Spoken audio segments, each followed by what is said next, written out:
நீங்கள் இஸ்லாம்ங்கிற பேரில் நீங்கள் என்ன வேணால் செய்யலாம். பாஷாக்கு நீங்கள் ஊர்வலம் நடத்தலாம். பழனி பாபாவை பாராட்டி நீங்கள் கூட்டம் நடத்தலாம். இது போட்டு ஃபத்வா போட்டு கொலை பண்ணுவேன்னு சொல்லி அதில் வீர கணேஷ் வீர சிவா 2 பேரை கொண்டுட்டாங்க. இன்னும் அவங்க கொலையிலேருந்து தப்பிச்சது அர்ஜுன் சம்பத்து, மூகாம்பிகை மணி, ராமநாராயணன், இந்த மாதிரி இன்னொரு 4-5 பேர் இருக்காங்க.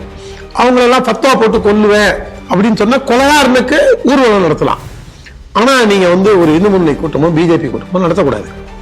நீங்க இந்த நாட்டை எவ்வளவு விமர்சிச்சோம்னா கேவலப்படுத்தியோம்னா நீங்க சோசியல் மீடியாவில் எழுதலாம். நீங்க ரொம்ப கேவலமா இந்த நாடையே பிரிவினைவாதம்னு சொல்லி டிவியில கூட திமுக உடைய நிர்வாகியை கூட அப்ப எங்களை பிரிச்சு விட்டுருங்க அப்படின்னு கூட சொல்லுவாரு.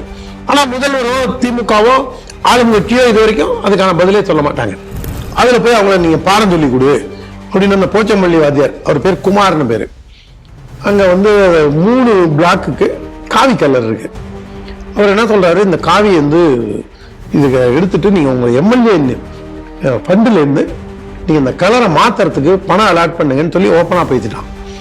அப்புறம் அங்க இருந்த மீதி இருக்கிற வாத்தியாருங்க ஏதோ 1-2 பேர் நல்லவங்க இருப்பாங்கல்ல, எல்லாருமே அயுகனா, எல்லாருமே வட்டி கடன் கொடுக்குறவனா, எல்லாருமே டுட்டோரியல் காலேஜ் வச்சிருக்கிறவனா, எல்லாருமே திமுக கொத்தடிமையா, அப்படி எல்லாருமே 100% நடக்க முடியாது. ஒரு 5-10% நல்லவங்களும் இருக்க வாய்ப்பு இருக்கும்ல. அந்த மாதிரி இவங்க இருக்கும்போது அதுல மீதி வாத்தியாருங்க, அந்த ஊர் ஜனங்க, அப்புறம் பெற்றோர்கள் இவங்கெல்லாம் முகம் சொல்லிச்சிருக்காங்க. அப்புறம் பத்திரிக்காரங்க கேட்குறாங்க அவரை, ஏங்க காவி உங்களுக்கு என்னங்க பண்ணிச்சு? நான் அப்படி சொல்லல, கலர் அப்படின்னு தான் சொன்னேன், வேற கலர் அடிங்கன்னு தான் சொன்னேன். அவனால ஏன் எதுக்கு வேலை கலர் அடிக்கணும்னு யாரும் கேட்கல. ஆனா அந்த ஆள் என்ன சொல்லியிருக்கான், உங்களுக்கு பிடிக்காத நிறம் அது அப்படின்னு. ஆக மொத்தம் இப்ப நம்ம போன சப்ஜெக்ட்ல சொன்னேன் பாத்தீங்களா, போன கேள்வியில நீங்க கேட்கும்போது திமுகவுக்கு இந்து மதம்னா பிடிக்காது, அந்நிய நாட்டு மதம் அப்படின்னா பிற நாட்டிலிருந்து பிறந்த மதங்களை உங்களுக்கு ரொம்ப பிடிக்கும், அதுக்கு புரோக்கர் வேலை பார்க்கறாங்கிறது இது ஒரு உதாரணம்.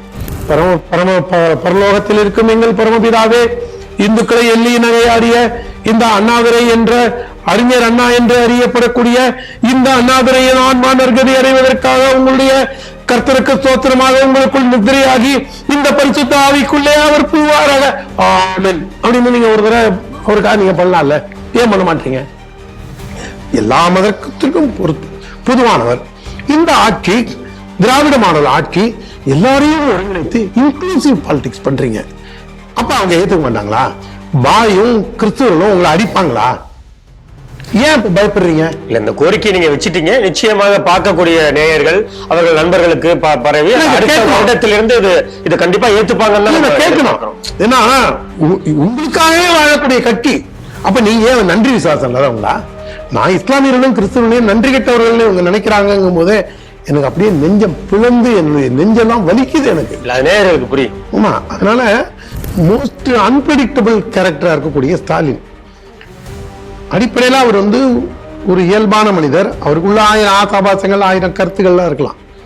ஆனா ஒரு இந்து மத வெறுப்புல கூட அவர் ஓட்டுக்காக கூட அந்த வேலைகள்லாம் அவர் செய்யலாம்.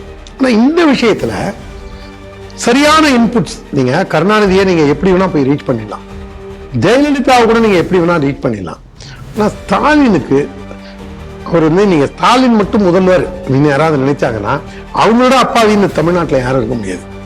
ஸ்டாலின் ஒரு முதல்வர், அவருக்கு இருக்கக்கூடிய IAS ஆபீசர் அவர் ஒரு முதல்வர், அவருடைய பொலிட்டிக்கல் PA தினேஷ் நினைக்கிறேன் அவர் பேரு, அவரு ஒரு முதல்வர், துர்கா ஸ்டாலின் ஒரு முதல்வர், அவங்க மாப்பிள்ளை ஒரு முதல்வர், துணை முதல்வர் ஒரு முதல்வர்.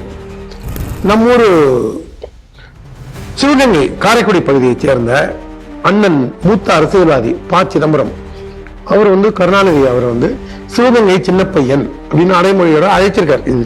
என்னவோ நம்மளுக்கு தேவையில்லாதெல்லாம் நமக்கு அதுல மைண்ட்ல விழுது பாருங்க. அந்த சிதம்பரத்தை போய் கேட்கிறாங்க, நான்ப்பா ராகுல் காந்தி டெட் எக்கானமின்னு சொல்றாரு, நீ நிதியமைச்சரா இருந்தோம், உன்னை ஒரு பொருளாதார புலிங்கிறாங்க. கொட்டை எடுத்த புலியா கொட்டை எடுக்காத புலியாங்கிறது அது வேற விஷயம். அவரை போய் கேட்கும் போது அவர் என்ன சொல்றாரு, அப்படியா ராகுல் காந்தி சொல்லியிருக்காரு, நான் அதை படிக்கலையே, இதை விட ராகுல் காந்திங்க வேற ஏதாவது இருக்க முடியுமா? பாராளுமன்ற செயல்பாடுகளை கார்த்தி சிதம்பரம் அவர் இது எந்த அளவுக்கு நல்லது அப்படின்னு போற போக்குல அவருடைய மாற்று கருத்தை நாசுக்கா பதிவு செய்யறாரு. வெளிவராத புத்தகத்தில இருந்து இவங்க இதெல்லாம் பத்தி அதுல என்ன இருக்கு, இதுல என்ன இருக்கு.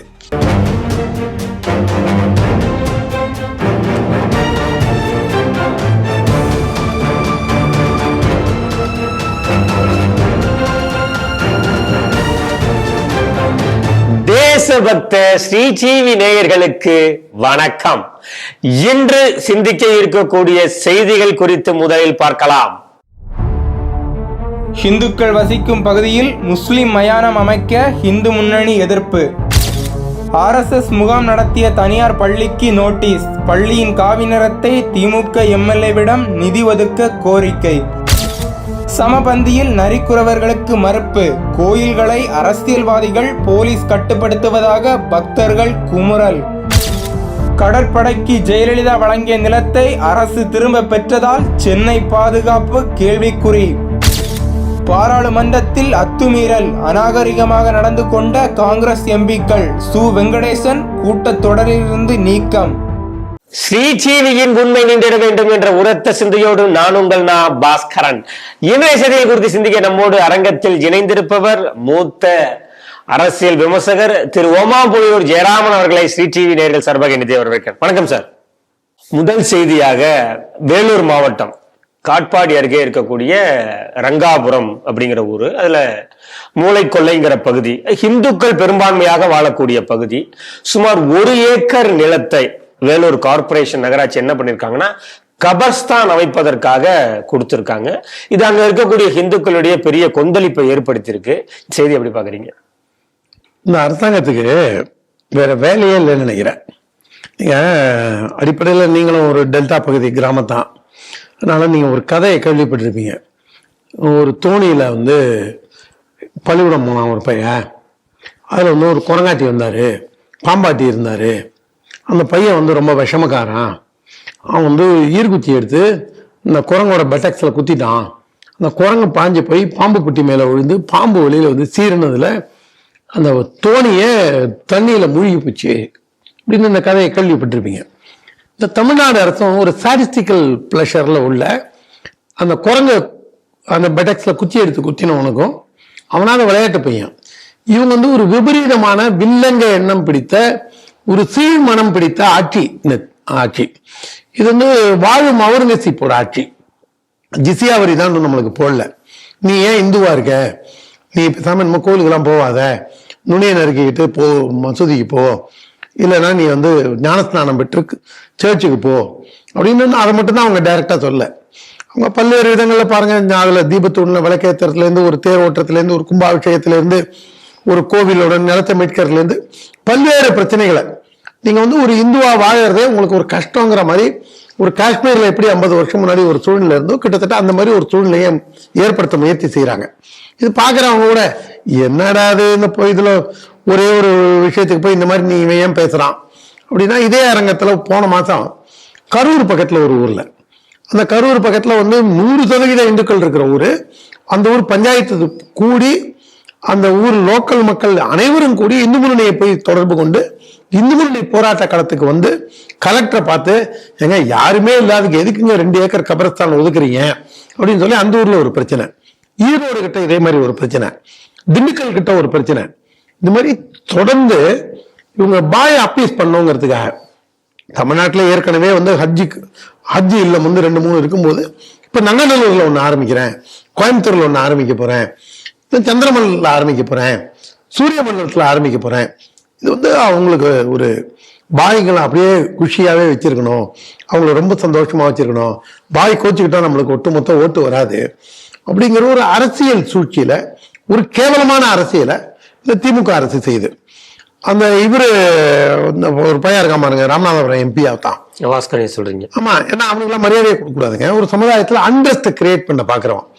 அசைவம் சாப்பிட போன போது அவனை பரவாயில்ல நீ போ அப்படின்னு சிவன் கோயிலுக்கு, காசி விஸ்வநாதர் கோயிலுக்கு திருப்பரங்குன்றம் கீழே இருந்து மலைக்கு போகும்போது அவன் படியில உட்காந்து அசைவம் சாப்பிடலாம்.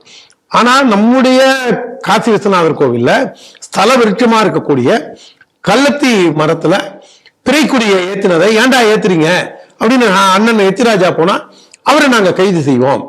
இந்த மாதிரி எல்லாமே அவங்களுக்கு ரொம்ப ஒரு வன்மமான வக்கரமான சீர்மனம் பிடித்த ஆட்சி இந்த திராவிட முன்னேற்ற கழகம். அதே மாதிரி கொரோனா டயத்துல டிபி சத்திரம்னு இதுல இருக்கு, நம்மளுக்கு சென்னையிலேயே கீழ்ப்பாக்கம் பகுதியில் இருக்கு. கீழ்ப்பாக்கத்துக்கும் அண்ணா நகருக்கும் நடுப்புல இருக்கு. அந்த பகுதியில ஒரு டாக்டர் ஒருத்தர் இதுல செத்து போயிடுறாரு கோவிட்ல. அவரை கொண்டு போய் கல்லறையில புதைக்கிறாங்க. அந்த கல்லறைக்காரெல்லாம் சேர்ந்து என்ன சொல்றான், இவன் வேற சபை, எங்க சபையில ஏண்டா கொண்டு வந்து புதைச்சேங்கிறான். அவரு கொண்டு வந்து திரும்பிய இந்து இதுல புதைக்கலாங்கும் போதுதான் பல்வேறு விதமான எதிர்ப்புகள் வருது.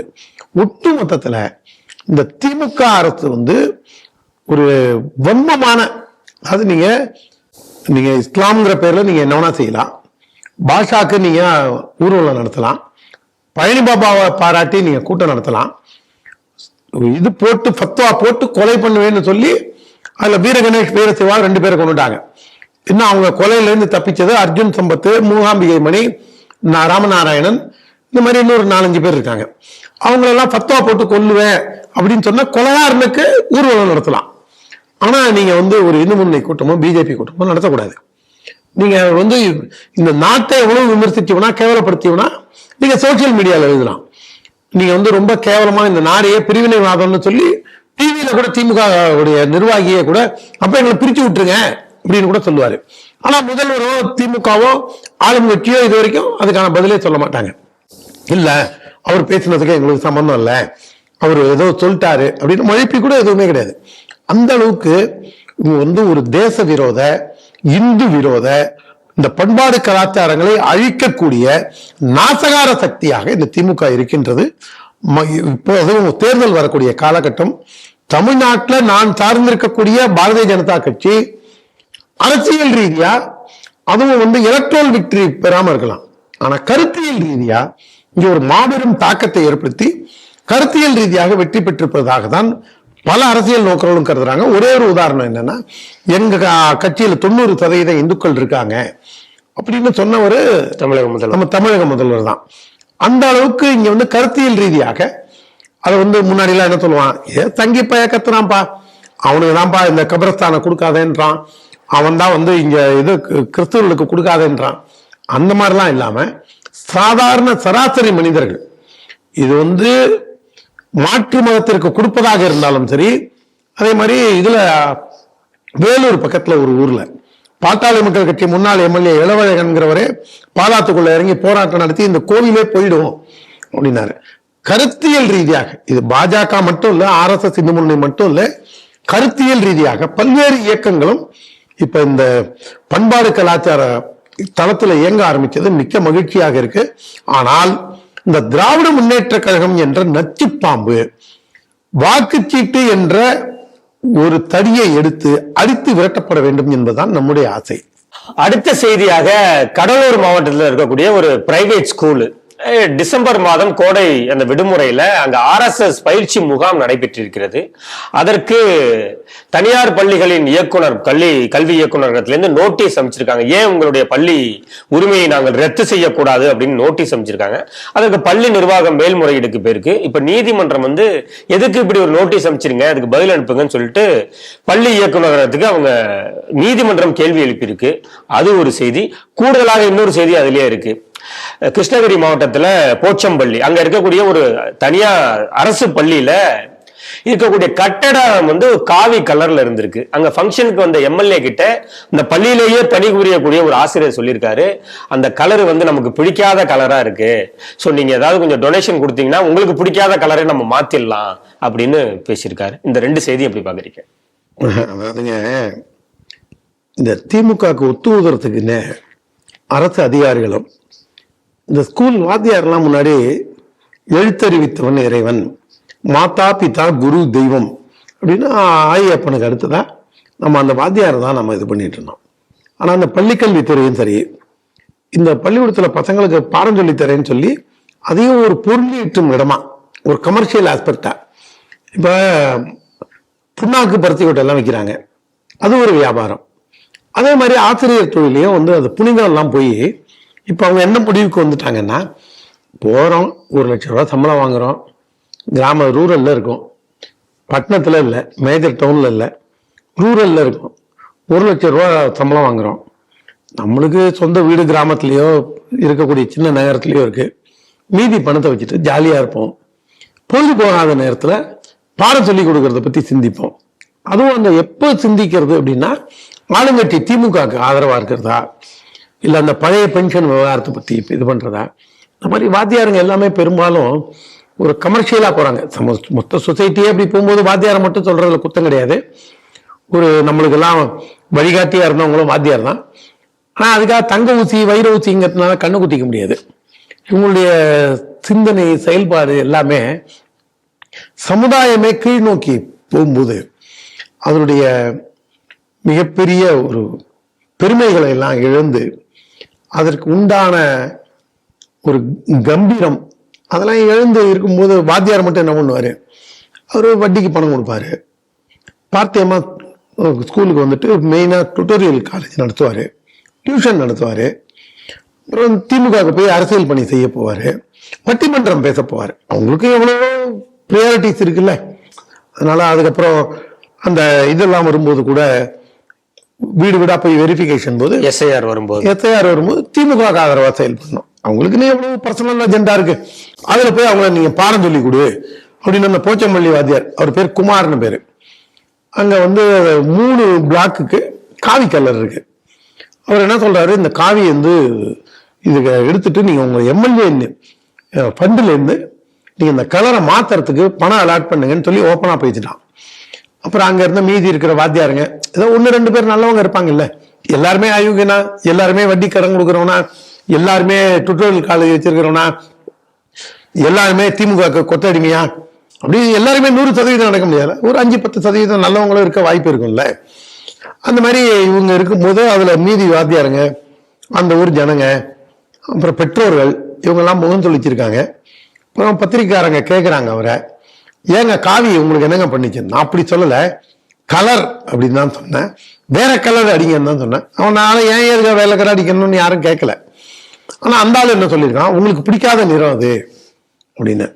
ஆக மொத்தம் இப்ப நம்ம போன சப்ஜெக்ட்ல சொன்னேன் பாத்தீங்களா, போன கேள்வியில நீங்க கேட்கும்போது திமுகவுக்கு இந்து மதம்னா பிடிக்காது, அந்நிய நாட்டு மதம் அப்படின்னா பிற நாட்டில இருந்து பிறந்த மதங்களை உங்களுக்கு ரொம்ப பிடிக்கும், அதுக்கு புரோக்கர் வேலை பார்க்கறாங்கிறதுக்கு இது ஒரு உதாரணம்.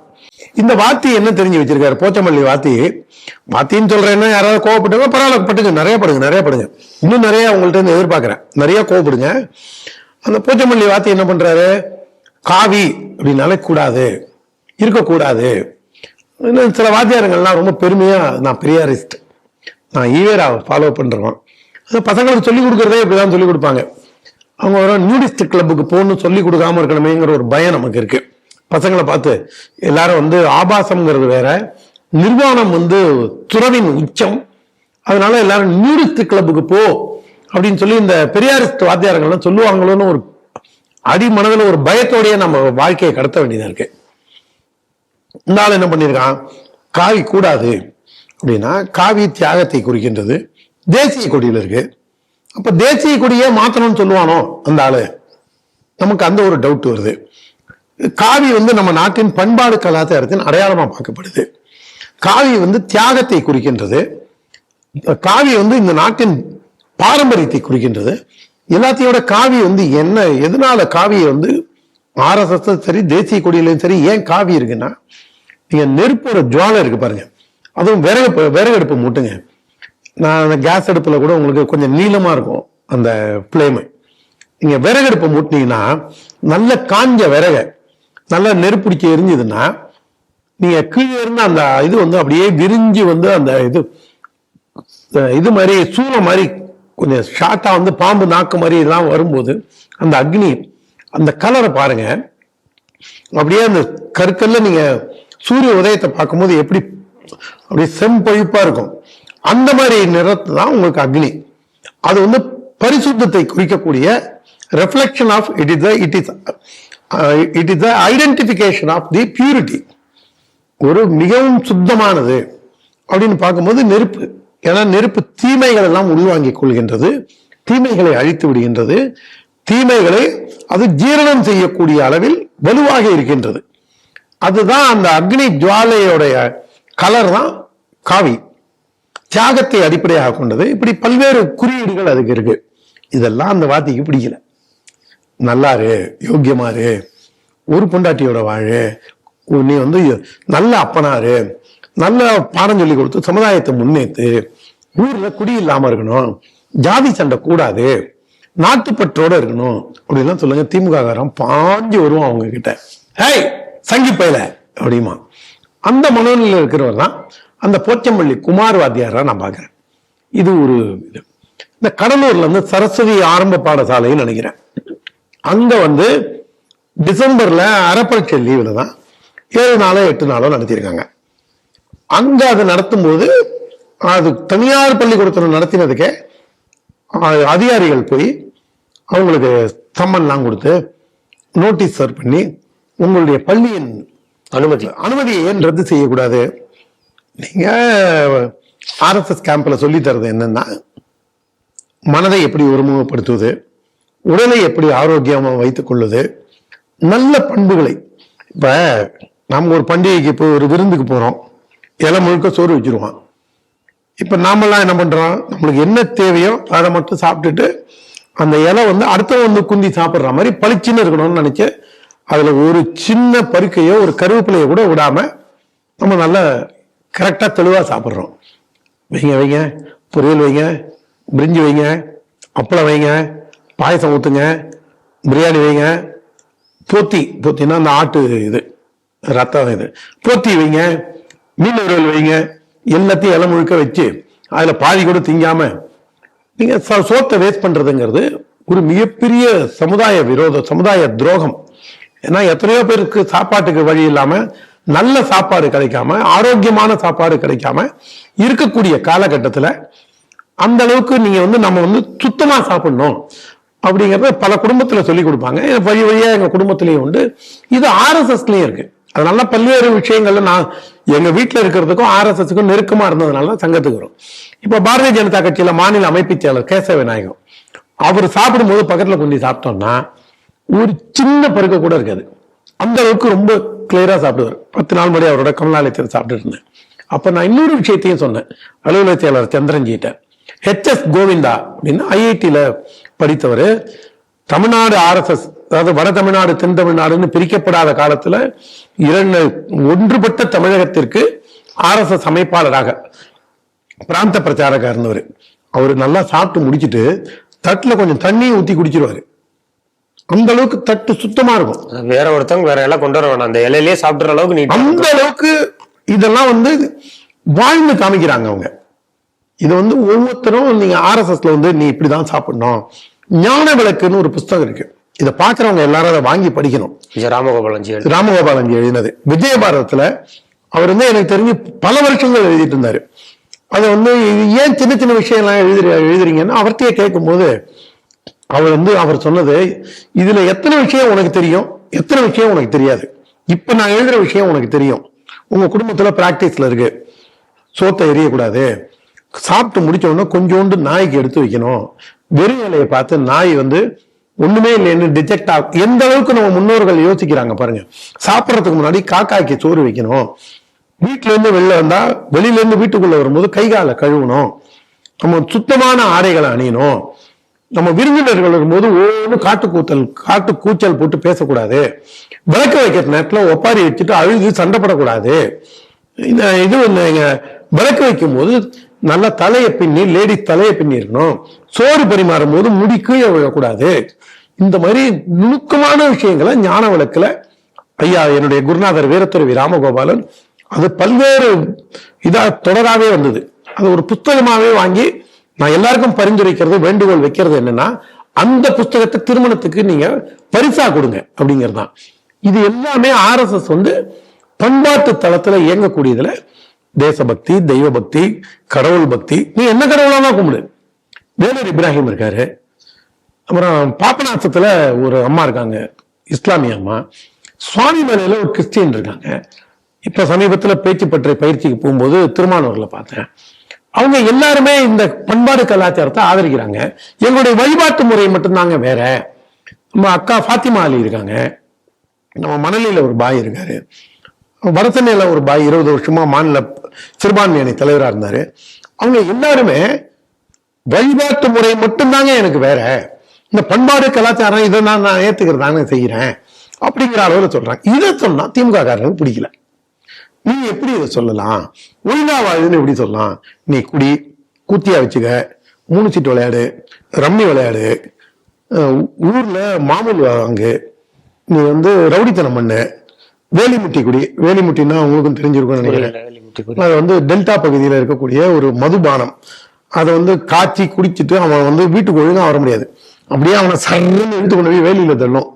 அதுக்காக அது வேலிமுட்டி. அது பேரு வேலிமுட்டின்னே பேரு, சாராயமானம். வேலிமுட்டி குடி வந்து கந்து வட்டி வாங்கு, எல்லாரையும் இம்சை பண்ணு, ஊரை அமைதியா வைக்காத, இந்த மாதிரி விஷயங்கள்லாம் சொன்னா திமுக ரொம்ப பிடிக்கும். அதனாலதான் அவங்க சரஸ்வதி வித்யாலயாக்கு நோட்டீஸ் அனுப்பிச்சிருக்காங்க. இதே மாதிரிதான் ஊட்டிலையும் இதே மாதிரி ஒரு பிரச்சனை வந்தது. இவங்க இதெல்லாம் பாக்குறவங்க ஏன் ஒரு இயக்கத்துக்கு இந்த மாதிரி பண்ணா அப்ப பீதி அப்படின்னு சொல்ற குயுக்தியாளர்களுக்கு, குறுமதியாளர்களுக்கு, குடியாளர்களுக்கு, கேடு கட்டவர்களுக்கு நான் ஒரு உதாரணம் சொல்றேன். ஒரு 5 வருஷம் முன்னாடி லயோலா காலேஜ்ல அவங்க வந்து படைப்பாளிகள் அப்படின்னு சொல்லி நடத்தினான். அதுல கூர்மையான திரிசூலத்தை போட்டு அதை பெண்குறியோட கொண்டு போய் இணைச்சி வச்சிருந்தான். அதுல நீங்க அந்த காவிய கேவலமா இது பண்ணியிருந்தான், பெண்ணோட மாதவிடாயோட ஒப்பிட்டு. அதோட கடவுள்களை, இந்த பாரத நாட்டுல வழிபாட்டு முறையில இருக்கக்கூடிய விஷயங்களை, பண்பாடு கலாச்சாரங்களை, இந்த மக்கள் எதெல்லாம் புனிதமா கருதுறானோ அதெல்லாம் கேவலப்படுத்தி அவங்க வந்து லயோலா காலேஜ்ல ஒரு எக்ஸிபிஷன் நடத்தினாங்க. நாங்க எதிர்ப்பு தெரிவிச்ச போது அதுக்கப்புறம் போய் காவல்துறையில கம்ப்ளைண்ட் கொடுத்தோம். ஆனா இங்க என்ன பண்றோம், கடலூர்ல உடலை ஆரோக்கியமா வச்சுக்க, எக்ஸசைஸ் பண்ணு, அவனை வந்து நீ பிஜேபியில சேரு, குருஜி கோல்வல்கர் என்ன சொல்லியிருக்காரு, ராமகோபாலன், அதெல்லாம் நம்ம சொல்றதே கிடையாது. வீட்டுக்கு அடங்கிரு, பெற்றோர் சொல்றதை கேளு, மூதோர் சொல்லை மதி அப்படின்னு சொல்றத அது தப்பு. ஆனா நீ வந்து மத அடையாளங்களை, மத சின்னங்களை புனிதமா கருதுறத கேவலப்படுத்தலாம். அதுக்கு அது அவனுடைய படைப்புரிமை, அது அவனுடைய கருத்துரிமை, அதெல்லாம் அவனுடைய ஹைகோர்ட் உரிமை. இந்த பையனை இப்படிதான் இது பண்ணிட்டே இருக்கானுங்க. அதனால இவரெல்லாம் கேடு கட்டுவானுங்க. இல்ல அவங்களோட பிரச்சனை என்னவா இருக்குன்னா, அந்த பள்ளிக்கூடத்துல வைக்கிறீங்களே அப்படிங்கிறது. அப்ப காலேஜ்ல இந்த மாதிரி வைக்கலாமா? நீ அதுக்கு திமுகவோட எதிர்ப்பு என்ன? பள்ளிக்கல்வித்துறை இல்லாம இந்த காலேஜுக்கெல்லாம் யூனிவர்சிட்டி இதெல்லாம் இருக்குல்ல, அதுக்கு என்ன லயோலா மேல என்ன நடவடிக்கை எடுக்கப்பட்டது?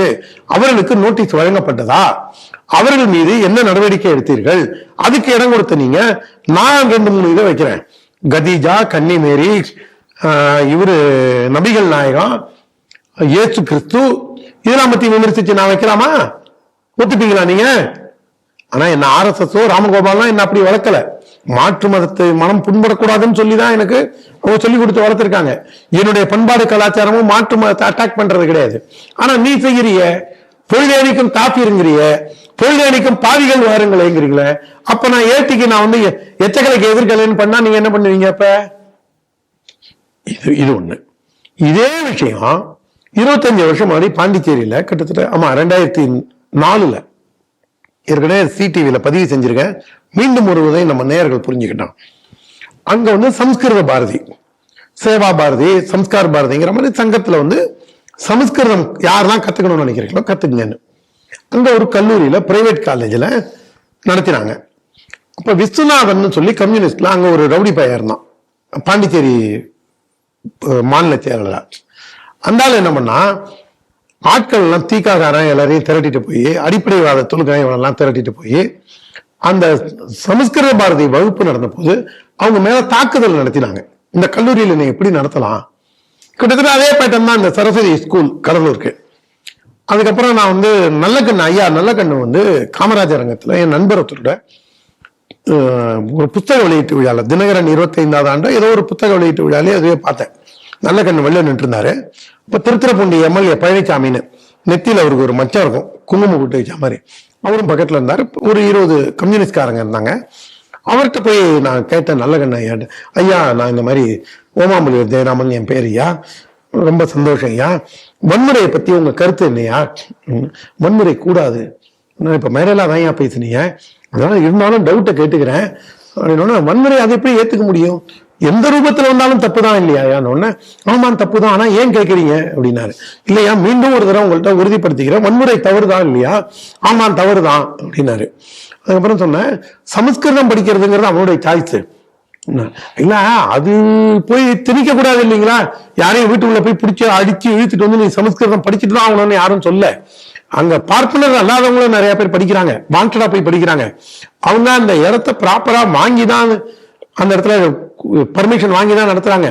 அப்படி இருக்கும்போது இது சரியா தவறா, உங்க கருத்து என்ன அப்படின்னு உண்மையிலேயே அதனால எனக்கு இன்னி வரைக்கும் அவர் பேர்ல ஒரு கேடுகட்ட கட்சி கம்யூனிஸ்ட் கட்சியில இருந்தாலும், ஒரு அயோக்கிய கட்சி கம்யூனிஸ்ட் கட்சியில இருந்தாலும், ஒரு மக்கள் விரோத கட்சி கேவலமான கட்சி ஒரு அருவருப்பான கட்சி கம்யூனிஸ்ட்ல இருந்தாலும் அவர் மேல எனக்கு கொஞ்சோண்டு ஒரு ஓரமா நகைக்கான அளவுக்கு அவருக்கு அவர் பேர்ல எனக்கு ஒரு மரியாதை இருக்கிறதுக்கு காரணம், ஆமாங்க அது தப்பு தாங்க அப்படின்னாரு. உடனே அந்த போட்டிருந்த சிவப்பு சால்வைய வாயில புத்திக்கிட்டு அவர் பழனிசாமி சிரிச்சுக்கிட்டே போயிட்டு ஹெச்ராஜா நீ என்ன ஹெச்ராஜாவுக்கு உறவுக்காரனான்னு என்ன தனியா கூட்டு போய் கேட்டாரு. இந்த மாதிரி குதர்க்கமா இல்லாம, இல்லையா அண்ணன் ஹெச்ராஜாவும் நியாயத்தை கேட்கிறவரும் நானும் நியாயத்தை கேட்கிறேன், இதை குதர்க்கம்னு எடுத்துக்காதீங்க.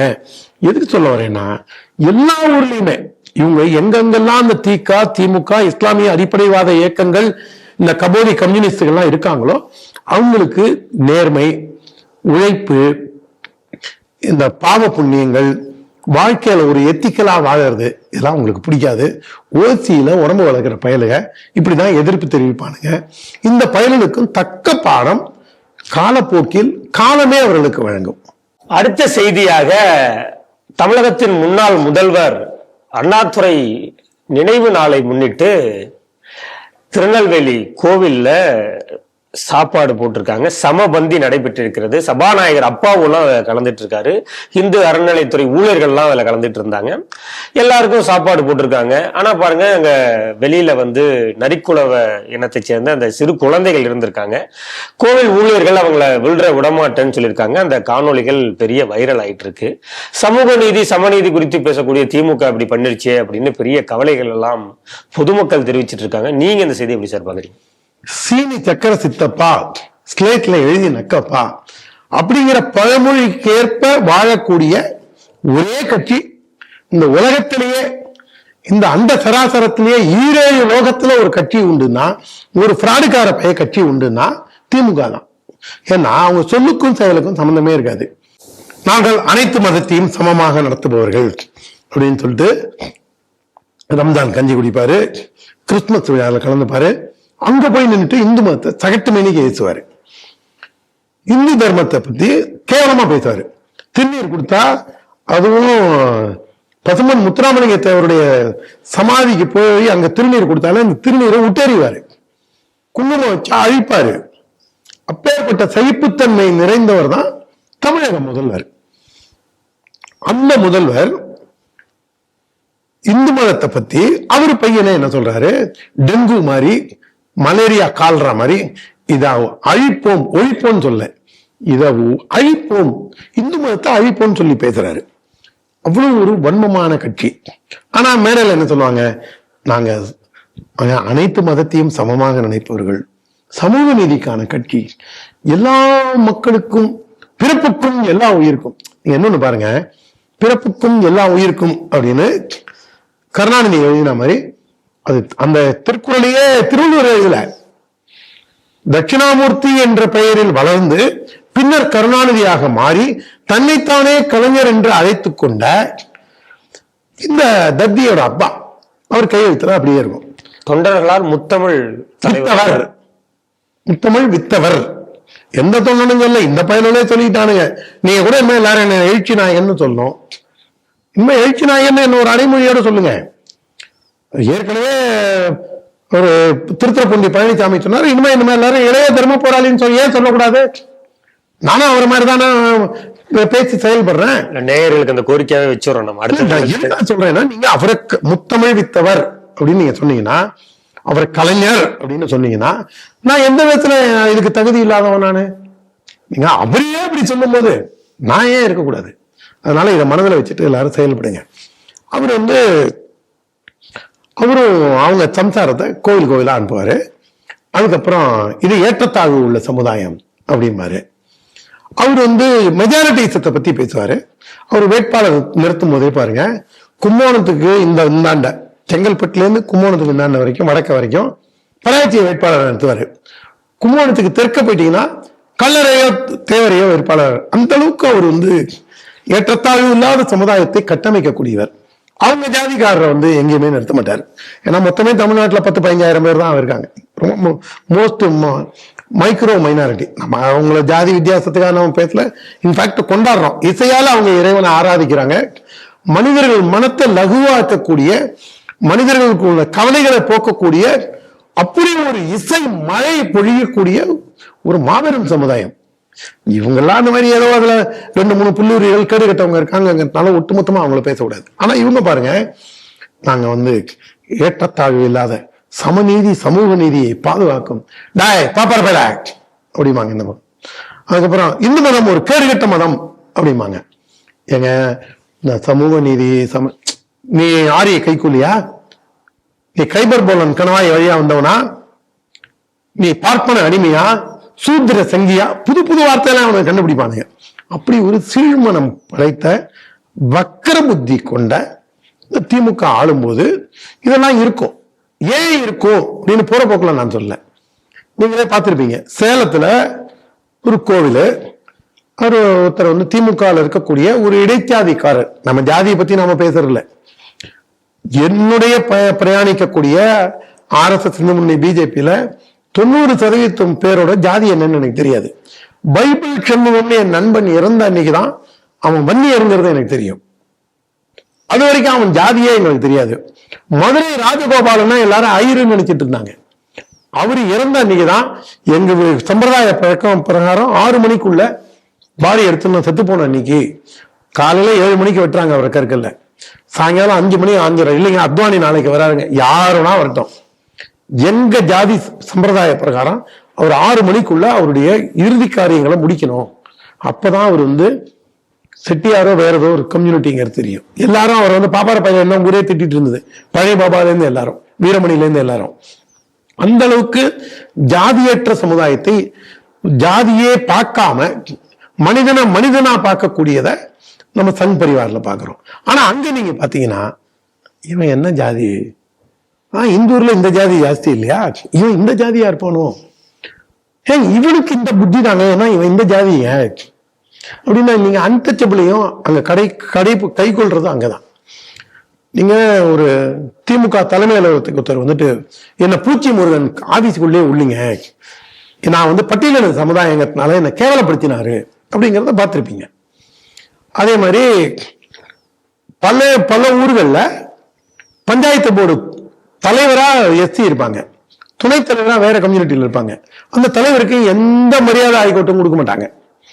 கீரப்பாளையம், புவனகிரி இந்த மாதிரி பகுதிகளில் சுதந்திர தினத்தன்னைக்கு தேசிய கொடி கூட ஏற்ற விட மாட்டாங்க.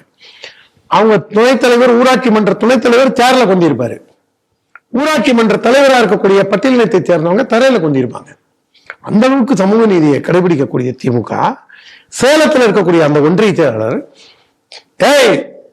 என்னடா இந்த கோவிலுக்குள்ள எப்படிடா வந்த அப்படின்னு பூனா சூனான்னு அவ்வளவு கெட்ட வார்த்தையில ஏற்றுறத நீங்க பார்த்திருப்பீங்க. வீடியோ வைரலா போச்சு. அந்த அளவுக்கு ஒரு கொடூர மனம் படைத்த, அரக்க மனம் படைத்த கட்சி திராவிட முன்னேற்ற கழகம். அவங்க வந்து இஸ்லாமியர்களுக்கும் அவங்க நியாயமா இல்லை. நீங்க இஸ்லாமியர்களுக்கு அவங்க இந்த கட்சிக்கு ஓட்டு போடுற அளவுக்கு இஸ்லாமியர்களுக்கு ரெப்ரசன்டேஷன் கொடுத்துருக்காங்களான்னு பாத்தீங்கன்னா அதுவும் கிடையாது. அவங்க யாருக்குமே நியாயம் இல்லாத தன்னுடைய குடும்பத்தை மட்டும் வளப்படுத்தணும், அந்த ஒரு குடும்பத்திற்கான கட்சி அது. அதனால அவங்க வந்து எல்லா இடங்கள்லயுமே பொய்யா புழுவி. இந்த அப்பாவும் இருக்காரு, சபாநாயகர் அப்பாவும் தான் அந்த நிகழ்ச்சியில இருந்திருக்காரு. அண்ணாதுரை நினைவு நாளை முன்னிட்டு போடப்பட்ட இந்து அறநிலையத்துறை சார்பில் அந்த அண்ணாதுரை யாருன்னு பாருங்க. அடியே மீனாட்சி உனர்க்கெதற்கடி வைர மூக்குத்தி கயக்கடி கள்ளி. மீனாட்சிங்கிறது, அடியே மீனாட்சிங்கிறது அவங்க அம்மாவோ தங்கச்சியோ அவங்க அக்காவோ இல்ல, மதுரை மீனாட்சி அம்மன். அந்த மதுரை மீனாட்சி அம்மனை பார்த்து பேசினது யாரு? அண்ணாதுரை. அதே மாதிரி ஏரோட்டம் உழவனுக்கு உணவில்லை, தேரோட்டம் உனக்கு ஏன் தியாகராசா பேசினது இந்த அண்ணாதுரை கும்பல். தில்லை நடராஜனையும் ஸ்ரீரங்க கோவிந்தராஜனையும் பீரங்கி வாயில் வைத்து பிளக்கும் நாள் என்னாலோ அந்நாளே நன்னாள் பொன்னாள்.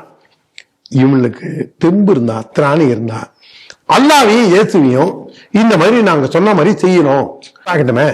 வாயிலே சுன்னட் பண்ணுவான், இந்த பயலுக்கு வாயில சுன்னட் பண்ணுவான். அந்த இவங்களுக்கு வந்து அடி உதைக்கு தான் இவனுக்கு திமுக காரன் பயப்படுவான். ஆளுங்கட்சியா இருக்கும்போது தொட தட்டி நாங்க யார் தெரியுமா அப்படிமா. எதிர்கட்சி ஆனோம்னா பம்மி வீட்டுக்குள்ள இருப்பான். இந்திரா காந்தி மிஸ் ஆகும் போது அந்த தரையில பிறல்ற அளவுக்கு இருந்த துண்டு அன்னைக்கு மடிச்சு வீட்டுக்குள்ள வச்ச பயலுவ. நீங்க அந்த 75 77 அந்த பெரிய துண்டு, நீங்க கருணாநிதியோட பழைய படத்தெல்லாம் பாத்தீங்கன்னா, அண்ணாதுரை போட்டோ இதெல்லாம் பாத்தீங்கன்னா, நாஞ்சில் மனோகரன், நெடுஞ்செழியன் எல்லாருடைய படத்தையும் பாருங்க, தரையை கூட்டுற அளவுக்கு ரோட்ல போகும்போது குப்பையை பெருக்கிட்டு போற அளவுக்கு துண்டு இருக்கும். அந்த துண்டு ஏன் இப்ப போடுறதுல திமுக ஷார்ட் ஆயிடுச்சு அது இப்போ இல்லையா? ஃபேஷனுக்காக ஷார்ட் ஆயிடுச்சு. ஃபேஷன் எல்லாம் ஒரு புண்ணாக்கு இல்ல, அன்னைக்கு பயந்து போய் எடுத்து வச்சானுங்க பாருங்க, அப்படியே மறந்துட்டானுங்க.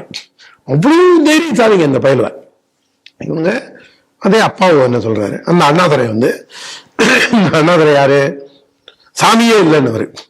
சாமியே இல்லைன்னு என்ன ஹைகோர்ட்டுக்கு நீ அவருக்கு சமபந்தி போஜனம் கோவில்ல போடுற, இந்து கோவில்ல இந்து சாமியே இல்லை, இந்து சாமினா இல்லைன்னு சொன்னவர் அவரு. ஒரு ராமாயணத்தை படிச்சுதான் கம்பரசம் எழுதினவர், கம்பராமாயணத்தை கேவலப்படுத்தி தான். இந்த மாதிரி ஒவ்வொரு தெய்வங்களையும் ஆபாசமா அறிவுறுப்பா அவர் நல்லவர், படித்தவர், பண்பாளர். அவர் கருணாநிதி எழுதி கேவலமா இல்லை, அவர் இப்ப இருக்கிற திமுக மாதிரி அவர் வக்கரமானவர் கிடையாது. அப்படின்னா இந்த வக்கரத்துக்கெல்லாம் பிள்ளையார் சொல்லி போட்டது இந்த ஒரு சமுதாயத்துல இந்த ஒரு சரிவை ஆரம்பிச்சு வச்சதே ராமசாமியே அண்ணாதுரையும் தான். அந்த அளவுக்கு இவங்க ஒரு வக்கரத்தின் உச்சம். அரசியல் இயக்கமா வந்ததுக்கு பிறகு ஒன்றே குலம் ஒருவனே தேவன் ஏத்துக்கிட்டாங்க இல்லையா? சரி, ஒரு தெய்வம் இருக்குன்னு ஏத்துக்கிட்டாங்க. அந்த ஒரு தெய்வம்ங்கிறது அது அல்லாஹ் இயேசு எல்லாத்துக்குமே பொருந்தும்ல. அப்ப அவர் இவங்க இந்த பையனோட அண்ணாதுரையை மதிக்கலன்னு நினைக்கிறேன். இந்த அண்ணாதுரை பையன் பரிமளம் சிஎன்ஏ பரிமளம் 92லயோ 93லயோ 90ஸ்ல தான் கிணத்துல விழுந்து தற்கொலை பண்ணிட்டு கடன் தாங்காம செத்துப்பிட்டாரு. 96க்கு அப்புறம் திமுக ஆட்சியில் இருக்கும்போது தான். அந்த அவர் அவர் எளிமையாக வாழ்ந்தவர் அப்படின்லாம் அவரை பயங்கரமா பில்டப் எல்லாம் கொடுத்து அவருக்கு ஒரு பிம்பம் கட்டமைக்கிறாங்கல்ல. அவர் தான் ஒன்றே குலம் ஒருவனே தேவன் சொல்லிட்டார்ல.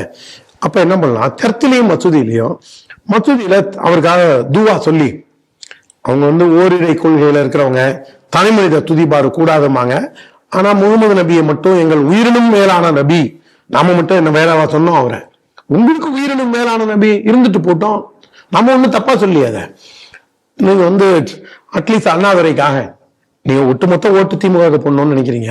திமுக தான் பாய்மார காப்பாத்துற கட்சிங்கிறீங்க, திமுக தான் உங்களுக்காக பேசக்கூடிய கட்சிங்கிறீங்க.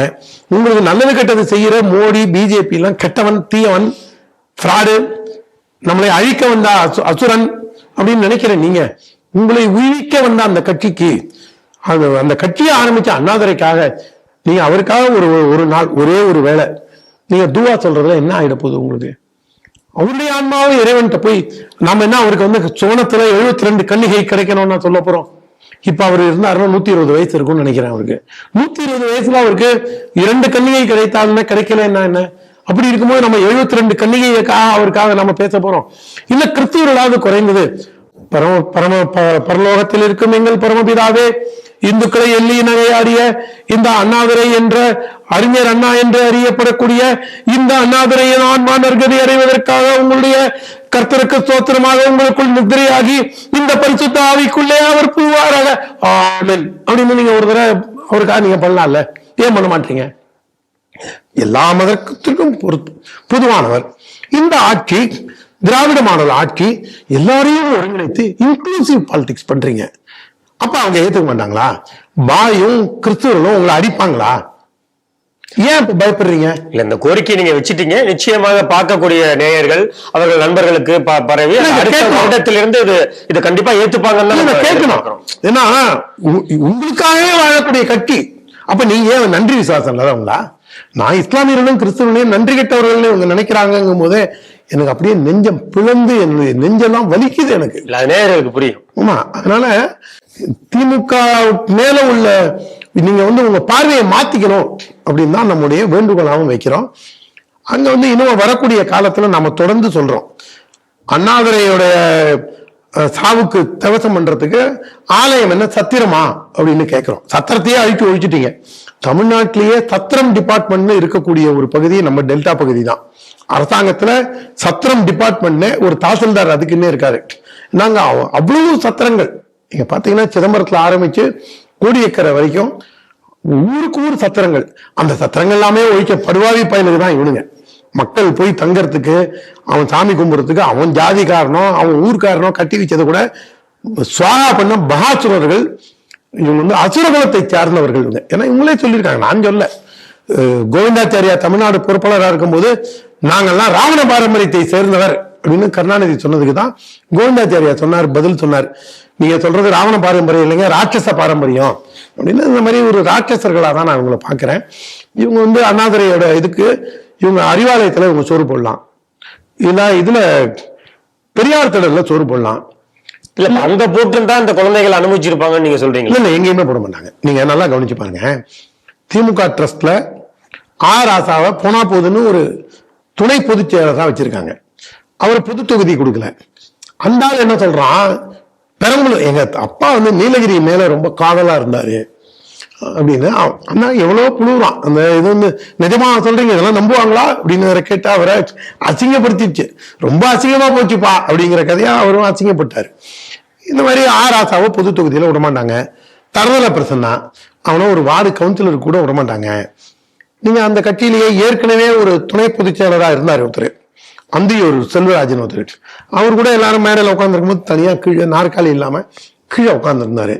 அது வந்து ஒரு ஜாதிய ஏற்றத்தாழ்வுகளை கொண்ட, ஜாதிய வன்மத்தை கடைபிடிக்கக்கூடிய, ஜாதியத்தை நாளும் அமல்படுத்தக்கூடிய ஒரு கட்சி தான் திராவிட முன்னேற்ற கழகம். அவங்க இதுல இன்னொன்னு நம்ம முக்கியமான விஷயத்தை பார்க்கணும்.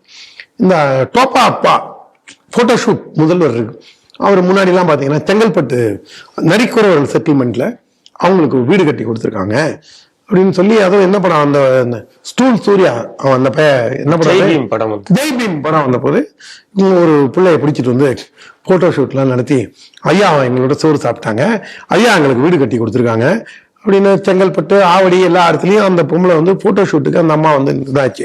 அதுக்கப்புறம் அந்த வீட்டுக்கு போய் புது தட்டு, புது எவர் சில்வர் டம்பர் எல்லாமே புது செட்டை வச்சு அதை சாப்பிட்டாரு. முதல் போவாரு அந்த வீட்டுக்குள்ள போகும்போது, நம்மளாம் வீட்டுக்குள்ள போகும்போது செருப்பை ஊத்துட்டு போவோம். அவரை பொறுத்த வரைக்கும் நேரா நான் யார் தெரியுமாடா அப்படின்னு ஒரு மன்னர் மனோபாவத்தில் இருக்கக்கூடியவர் அந்த வீட்டுக்குள்ளேயும் ஷூவோட தான் போயிருப்பாரு. புது எவர் சில்வர் தட்டு, புது சில்வர் லோட்டா, எல்லாமே புதுசா தான் இருக்கும். அவங்க வீட்டுல டெய்லியே புதுசு தான் புழங்கிருக்காங்கன்னா பாருங்களேன். அந்த அம்மா வீட்டுல கடைசியில அவங்க அந்த அம்மாவையே புலம்பு விட்டானுங்க. அவனுங்க எங்களுக்கு பணம் தரேன் நாங்க கொடுக்கவே இல்லைன்னு சொல்லி அசிங்கப்படுத்திச்சு. அந்த அளவுக்கு ஜாதிய மனோபாவம் பிடித்த, சீழ்பிடித்த மனோபாவம் கொண்ட கட்சி திமுக கட்சி. சின்ன பிள்ளைங்க, பச்சை பிள்ளைங்க. நான் வந்து பெருமையா நான் வந்து ஒரு சயின்ஸ் இருக்குங்கிறது, கௌதமுக்கும் நல்ல ஃப்ரெண்டுங்கிறத சொல்லுவேன். கௌதம் தங்கச்சிக்கு 2009 நாகர்கோவில்ல கல்யாணம். நாகர்கோவில்ல இங்க குமரி நாகராஜன் ஒருத்த மதுரவாயில இருக்கான், அவன் அண்ணன் குமரி நாராயணன் அங்கதான் இருக்கான். அவன் எம்ஆர் காந்தி ஷாக்காக போனவன் நாகராஜன், கௌதம் அவனும் சமகாலத்தவர்கள். அவங்க அண்ணனை பார்க்கறதுக்கு திருநெல்வேலி முருகனும் நானும் போய் அண்ணன் பொன்ராதாகிருஷ்ணன் பார்க்க போனோம். யாரையோ பார்க்க போயிட்டு காலையில டிஃபனை சாப்பிட்டு போயிட்டோம். மத்தியானம் வரும்போது கௌதம் சொன்னா, நீங்க கொஞ்சம் இருங்க சாப்பிடலாம். அப்ப ராஜா அண்ணனும் வந்தாரு. ராஜா அண்ணன் சொன்னா, நீங்க குறிப்பா நீங்க 2 பேரும் சாப்பிடாதீங்க, உங்க உறவுக்காரங்கள்லாம் வர சொல்லியிருக்கேன் அப்படின்னா. அவன் கிண்டலா சொன்னான். ஆனா ஆத்மார்த்தமா அவனுடைய செயல்பாடு பாருங்க. நாங்க போய் சாப்பிட உட்கார்ந்த உடனே ஒரு 15-20 குறவர்கள், இப்ப அந்த கான்செப்ட் கிட்டத்தட்ட போயிடுச்சு. இந்த எச்ச இலையை சாப்பிட்றவங்க நீங்க பார்த்திருப்பீங்க கல்யாணத்துல, அவங்கள எல்லாரையும் வர வச்சு பந்தியில உட்கார வச்சு அவங்களுக்கு துணிமணி எல்லாம் எடுத்து கொடுத்து நாங்க உட்கார்ந்து சாப்பிடும் போது எங்களோட தான் அவங்களும் உட்கார்ந்து சாப்பிட்டாங்க. உங்க உறவுக்காரங்க எல்லாம் வராங்கன்னு அது ஒரு ஜாலியா போற போக்குல கௌதம் சொன்னது. ஆனா ஏற்றத்தாழ்வு இல்லாமல் ஒரு தீண்டாமையை நான் வந்து கடைபிடிக்க மாட்டேன், வாழ்ந்து காண்பிப்பேன் அப்படின்னு ஒரு சயின்ஸ் இருக்கு. அதான் சமபந்தி. அது இதே தான் வந்து இள நாராயணன், மறைந்த இலகணேசனோட அண்ணா, அவர்கிட்ட நான் பேசிட்டு இருந்த போது சொன்னேன். அந்த கட்டத்துல எனக்கு மிக நெருக்கமா இருந்தவர். 2012 அவர் காலமானார். கல்யாணத்துக்கு போனேப்பா, என்னாலதான் வர முடியல, எப்படி இருந்தது, பாலகிருஷ்ணன்ஜி எப்படி இருக்காருன்னு கேட்டு சொல்லும் போது இதை சொன்ன உடனே, என் தங்கச்சி கல்யாணத்துக்கும் நாங்க எப்படிதான்ப்பா பண்ணோம், கரிகாலன் இருக்கானே அவங்க அம்மா கல்யாணம்னு நினைக்கிறேன், நாங்க எப்படிதான்ப்பா பண்ணோம். இது வந்து தொன்று தொட்டு RSS ஒரு யதார்த்த வாழ்வுல நடக்கக்கூடியது. வீரத்துறவி ராமகோபாலன் கூட நாங்க ஜாம்பவானோட, இது நம்ம கருப்பு முருகானந்த ஊர் இருக்கு பாருங்க, அந்த ஊருக்கிட்ட நாங்க போயிருந்தோம் ஒரு கல்யாணத்துக்கு. நான் சொல்றது 25-30 வருஷம் முன்னாடி. அந்த கல்யாணத்துல போய் நான் எனக்கு சோறு, அவங்க கலரை உடைச்சு கொடுத்தாங்க. எனக்கு எதுக்குப்பா கலர் கொடுக்குற, உங்களுக்கு கலர்னா புரிஞ்சிருக்கும்னு நினைக்கிறேன். நம்ம ஊர் சைட்ல கலர் ட்ரிங்க் அது கூல் பெப்சிங்கிற மாதிரி. ஆமா, கலர் எனக்கு கலர்லாம் வேணாம்ப்பா, எனக்கு சாப்பாடு போதும். சாப்பிடுவீங்களா ஐயா அப்படின்னு சொல்லி அந்த ஆள் நெகிழ்ந்து போனார் அந்த பொறுப்பாளர். அந்த மாதிரி வாழ்ந்து காண்பிப்பது RSS, பிஜேபி, இந்து முன்னணி, நடிப்பது திராவிட முன்னேற்ற கழகம். அதைத்தான் இந்த திருநெல்வேலி சம்பவம் காண்பிக்கின்றது. அடுத்த செய்தியாக அடையாறில் இருக்கக்கூடிய அந்த CRPF ஓட விருந்தினர் இல்லம் இருக்கு. அதுக்கு ஆப்போசிட்ல 9.69 ஏக்கர் நிலத்தை 2014 அதிமுக அரசை தலைமை ஏற்று நடத்திய அம்மையார் ஜெயலலிதா கப்பற்படைக்கு வழங்கியிருக்காங்க. அது எதற்காக அப்படின்னா, அது ஒரு பாதுகாப்பு ஜோன். அது சென்னை உள்ளுக்குள்ள தேச விரோதிகள் அந்த மாதிரி போதைப் பொருட்கள் எதுவும் வந்து விடாமல் இருப்பதற்காக அங்க நீங்க இந்த இடத்த யூஸ் பண்ணிக்கோங்க அப்படின்னு சொல்லிட்டு 2022 என்ன நடந்திருக்கு அப்படின்னா, தமிழக அரசு எந்த முன்னறிவிப்பும் இல்லாமல் ஒரு அரசாணையை வெளியிட்டு அம்மையார் ஜெயலலிதா கொடுத்த அந்த அரசு நிலத்தை இந்த அரசு மீண்டும் எடுத்துக்கொண்டு விட்டது. கப்பற்படை அதிகாரிகள்லாம் எங்களுக்கு எப்படியாவது அந்த இடத்தை கொடுத்துருங்க அப்படின்னு கேட்டுட்டு இருக்காங்க. இந்த செய்தி எப்படி பாக்குறீங்க? அதாவதுங்க, எதுல நியாயமா நடந்துக்கணும், எதுல சீரியஸா நடந்துக்கணும், எதுல மனசாட்சிக்கு விரோதம் இல்லாம தேசிய ஒருமைப்பாட்டுக்காக நடந்துக்கணும் அப்படிங்கிற குறைஞ்சபட்ச அறிவு கூட இல்லாம நடந்துக்கக்கூடிய முதல்வராக வருத்தத்துடன் சொல்கின்றேன் ஸ்டாலின் இருக்கின்றார். தனிப்பட்ட முறையில நீங்க ஸ்டாலினை பார்க்கும்போது, இந்த கருத்துல அண்ணன் எச்ராஜாட்ட பேசிட்டு இருக்கும்போது ஒரு 10 நாள் முன்னாடி ஒரு நிகழ்ச்சியில பேசிட்டு இருந்த போது அண்ணன் ராஜாவும் என்னுடைய கருத்தோட உடன்பட்டார். திரௌபதி 2 படம் பார்க்கறதுக்கு போயிருந்த போது, அப்போ மதுரை திருமாரஞ்சி, முருகன்ஜி எல்லாரும் வந்திருந்த போது நான் என்னுடைய கருத்தை சொன்னேன். பை அண்ட் லார்ஜ் ஸ்டாலின் அவருக்கு ஒன்றும் பெருசா விவரம் இல்லைன்னா கூட கெட்டவன் இல்லைன்னு நினைக்கிறேன். அதான்டா பிரச்சனைய, அவர் கூட இருக்கிற அட்வைசர்ஸ் ராங் அட்வைஸ் கொடுக்குறாங்க அவருக்கு அப்படின்னு அண்ணன் ஹெச்ராஜா சொன்னாரு. அந்த மாதிரிதான் நான் இதுலயும் பாக்குறேன். ஏன்னா இந்த பாகிஸ்தானோட நாம அவங்களுக்கு ராணுவ தாக்குதல் நடத்துறோம்னு முதல்ல தேசிய கொடி தூக்கிட்டு போனது பிஜேபி ஆளும் மாநிலம் கூட போல, ஸ்டாலின் தான் போனாரு. அது நீங்க இவரை பாம்புன்னு தாண்ட முடியாது, இவரை பழுதுன்னு மெதிக்க முடியாது. இது எந்த நேரத்துல என்ன பண்ணுவாருன்னு நீங்க மோஸ்ட் அன்பிரடிக்டபிள் கேரக்டரா இருக்கக்கூடிய ஸ்டாலின். அடிப்படையில அவர் ஒரு இயல்பான மனிதர். அவருக்குள்ள 1000 ஆசாபாசங்கள் 1000 கருத்துக்கள்லாம் இருக்கலாம். ஆனா ஒரு இந்து மத வெறுப்புல கூட அவர் ஓட்டுக்காக கூட அந்த வேலைகள்லாம் அவர் செய்யலாம். ஆனா இந்த விஷயத்துல சரியான இன்புட்ஸ், நீங்க கருணாநிதியை நீங்க எப்படி வேணா போய் ரீச் பண்ணிடலாம், ஜெயலலிதாவை கூட நீங்க எப்படி வேணா ரீச் பண்ணிடலாம். ஆனா ஸ்டாலினுக்கு அவர் நீங்க ஸ்டாலின் மட்டும் முதல்வர் அப்படின்னு யாராவது நினைச்சாங்கன்னா அவங்களோட அப்பாவின்னு தமிழ்நாட்டில் யாரும் இருக்க முடியாது. ஸ்டாலின் ஒரு முதல்வர், அவருக்கு இருக்கக்கூடிய IAS ஆபீசர் அவர் ஒரு முதல்வர், அவருடைய பொலிட்டிக்கல் PA தினேஷ் நினைக்கிறேன் அவர் பேரு, அவரு ஒரு முதல்வர், துர்கா ஸ்டாலின் ஒரு முதல்வர், அவங்க மாப்பிள்ளை ஒரு முதல்வர், துணை முதல்வர் ஒரு முதல்வர். இந்த அளவுக்கு பவர் சென்டர்ஸ் இருக்காங்க. இல்ல ஒருவேளை அதனாலேயேதான் காங்கிரஸுக்கு கூட்டணி ஆட்சி வேண்டான்னு திமுக அவாய்ட் பண்ணுதோ? திமுகக்குள்ளே கூட்டணி வைக்க வேண்டிய நிர்பந்தத்துல இருக்காங்கல்ல, அதனால அவ்வளவுலாம் அவருக்கு ஒரு முடிவு எடுக்கக்கூடிய ஒரு இயல்பான தைரியமும் இல்லாதவர் அவர். இப்ப எங்க அப்பா ரொம்ப நல்லவருங்க, அதனால அவர் தமிழக முதல்வர் ஆக்கிட முடியுமா? உங்க பார்வையில நான் மிகச்சிறந்த மனிதன், மனிதர்கள் நான் மனிதர்கள் புனிதரா, நீங்க உங்களுடைய கருத்து ஆமா இல்லைன்னு சொல்லுங்க, நேரம் தெரிஞ்சுக்கிட்டோம். மனிதர்கள் புனிதரா நீங்க என்ன பாக்குறீங்களா இல்லையா? கண்டிப்பா. அதனால என்ன பாரத நாட்டின் பிரதமர் ஆக்க முடியுமா, இல்ல தமிழக முதல்வர் ஆக்க முடியுமா? முடியாது. அதனால ஆனா இவரு முதல்வர் ஆய் தொலைஞ்சிட்டாரு. மக்கள் ஓட்டு போட்டாங்க அப்படின்லாம் இருந்தா கூட போட்டாங்க. அதனால நீங்க ஒரு ஆட்சியை நடத்தக்கூடிய அளவுக்கு அவருக்கு விஷயங்களை கிரகித்துக் கொள்ளக்கூடிய இதுவும் ஆற்றலும் இல்லாதான் நம்ம பாக்குறோம். 50 வருஷமா களத்துல இருக்காரு, அரசியலை பார்த்துட்டு இருக்காரு, பெரும் ஆளுமைகளை பார்த்துட்டு இருக்காரு. இல்லைங்க, நீங்க மனிதனுக்கு ஏஜ் ஃபேக்டர்னு ஒண்ணு இருக்கு. அவர் மைனர் கொஞ்சம் மாதிரி டோப்பா வச்சுக்கிறாரு, இந்த கழுத்து சுருக்கம் இதெல்லாம் தெரியக்கூடாதுங்கிறதுக்காக அவர் மட்டும் காலர், நீங்க உங்களுக்கு 2 இன்ச்சு காலர், அவருக்கு 1/2 அடி காலர் இருக்கும்.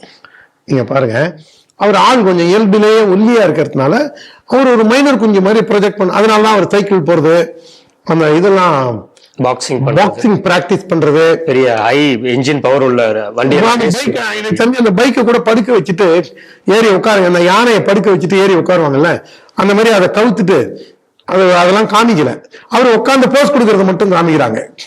நீங்க அந்த மாதிரி தான் இருக்கும்னு நினைக்கிறேன். அதாவது ஆசை இருக்கு தாச்சல் பண்ண, அதிர்ஷ்டம் இருக்கு கழுத மேய்க்கிற பழமொழி கிட்டத்தட்ட அவருக்கு தான் பொருந்தும்.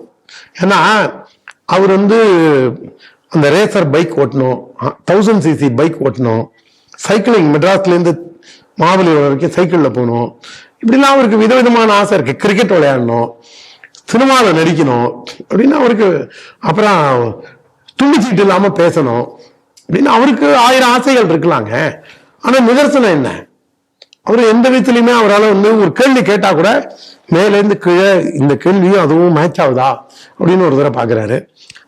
இதெல்லாம் இல்லாமலேயே மொத்த இந்தியாவுமே வியந்து பார்க்கக்கூடிய ஒரு மாநிலத்தை முன்னெடுக்கிறார் அப்படின்னு சொல்லிட்டும் விமர்சனங்கள் வருது. எனக்கு ஒரு 10 கோடி ரூபாய் பணம் கொடுங்க, ஓமாம்புலியூர் ஜெயராமன் தான் இந்த உலகத்தையே தாங்கி பிடிக்கிறார், ஓமாம்புலியூர் ஜெயராமன் சுண்டு விரல் அசைச்சா இந்த உலகமே அசையும் அப்படின்னு நான் வந்து ஒரு பிம்பத்தை கட்டமைக்கிற முடியாதுங்கிறீங்களா?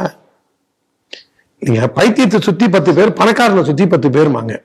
அதனால இதுக்குள்ள யாரும் இன்டரப்ஷனுக்கு போகாதீங்க. நான் ஒரு உதாரணத்துக்கு சொல்றேன். அதனால அது வந்து ஒரு கட்டமைக்கப்பட்ட பிம்பம்.